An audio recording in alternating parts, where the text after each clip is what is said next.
কারাগারে গিয়েছিলেন, তিনি যখন ফিরে আসেন অভ্যুত্থানের পরে আমরা দেখেছি তিনি হুইল চেয়ারে করে ফিরে এসেছেন।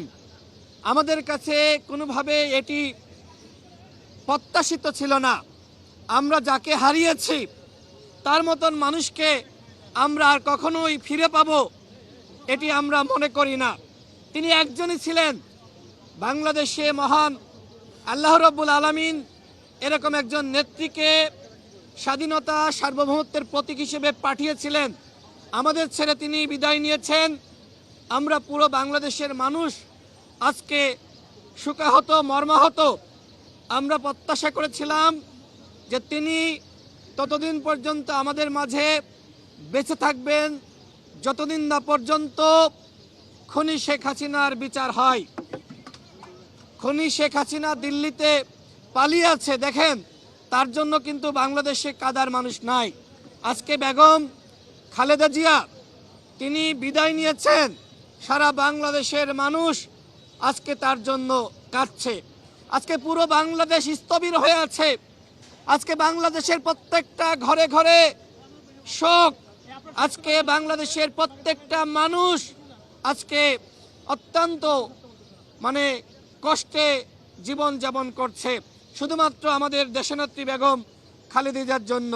আমি বাংলাদেশের মানুষের কাছে আহ্বান রাখতে চাই, আপনারা ঘরে ঘরে, মসজিদে মসজিদে দেশনেত্রী বেগম খালেদা জিয়ার জন্য দোয়া করেন।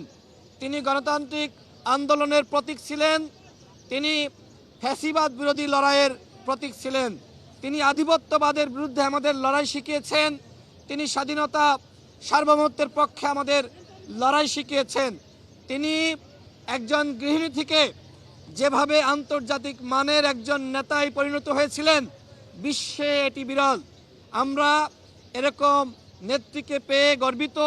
আপনারা জানেন যে আমি কয়েকদিন আগে বিএনপিতে যোগদান করেছি এবং আমি অত্যন্ত ব্যথিত যে পরবর্তীতে তার শরণাপন্ন আর হতে পারি নাই।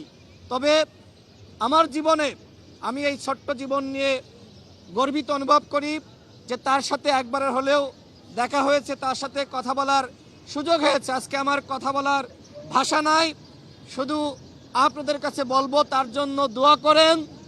তিনি যে স্বপ্ন দেখেছিলেন একটি গণতান্ত্রিক বাংলাদেশ যেখানে সাম্য, মানবিক মর্যাদা, সামাজিক সুবিচার থাকবে, সেই বাংলাদেশ গঠনে আমাদের সবাইকে একসাথে কাজ করতে হবে। ফ্যাসিবাদ মুক্ত বাংলাদেশ গঠনে তার যে আহ্বান ছিল, সেই আহ্বান আমাদেরকে অবশ্যই পালন করতে হবে। আমার আজকে আসলে কথা বলার ভাষা নাই, তার জন্য আমরা আসুন সবাই দোয়া করি।